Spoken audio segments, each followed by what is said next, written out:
Police ও সীমান্তরক্ষী বাহিনীর জওয়ানের যৌথ অভিযানে 25 লক্ষ টাকার বেনারসি শাড়ি উদ্ধার।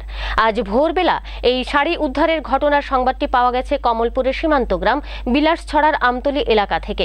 জানা গেছে পাচারের উদ্দেশ্যে নিয়ে যাওয়ার সময় এই শাড়িগুলি আটক করা হয়। আজ ভোর ৩টায় কমলপুর বাংলাদেশ সীমান্তের নিকটবর্তী বিলাসছড়ার আমতলী এলাকায় বিএসএফ ১০৫ নং ব্যাটালিয়ন এবং কমলপুর থানা পুলিশের যৌথ দল একটি গাড়ি আটক করে প্রায় 25 লক্ষ টাকার বেনারসি শাড়ি আটক করে। জানা গেছে এদিন TR04C1631 একটি গাড়িতে ওই শাড়িগুলি পাচারের উদ্দেশ্যে নিয়ে যাচ্ছিল পাচারকারীরা। পুলিশ ও বিএসএফ এর যৌথ বাহিনীকে দেখে চালক সহ অন্যান্যরা গাড়ি রেখে পালিয়ে যায়। পরবর্তীতে গাড়িতে তল্লাশি চালিয়ে 690টি শাড়ি উদ্ধার করা হয়, যার বাজার মূল্য প্রায় 25 লক্ষ টাকা। ১০৫ নং ব্যাটালিয়নের পক্ষ থেকে গাড়ি সহ শাড়িগুলি কমলপুর থানার পুলিশের হাতে তুলে দেওয়া হয়। পরবর্তী সময়ে পুলিশের পক্ষ থেকে শাড়িগুলি তুলে দেওয়া হবে কাস্টমসের হাতে।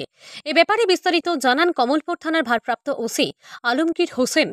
কালকে রাত্রে 20 মার্চ 2024 রাত্রিবেলা আমাদের বিএসএফ এবং এসবির মারফত একটা সিক্রেট ইনফরমেশন ছিল যে আমতলী এবং চন্দন বিওপির মধ্যবর্তী স্থান দিয়ে, এরিয়াটা জঙ্গলি এরিয়া, ওই এরিয়ার মধ্যবর্তী স্থান দিয়ে শাড়ি বা অন্য জাতীয় জিনিসপত্র বাংলাদেশে পাচার হতে পারে।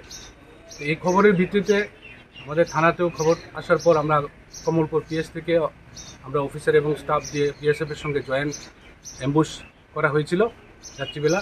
সেই সময় অ্যাম্বুশকালীন রাত্রি 2টা থেকে 3টার মধ্যে জিতু গাড়িতে করে বাংলাদেশি শাড়ি, সম্ভবত সেগুলি বাংলাদেশে পাচারের উদ্দেশ্যে বেনারসি জাতীয় শাড়ি, বিয়ের বেনারসি জাতীয় শাড়ি, এগুলি 690 পিস এমন ছিল।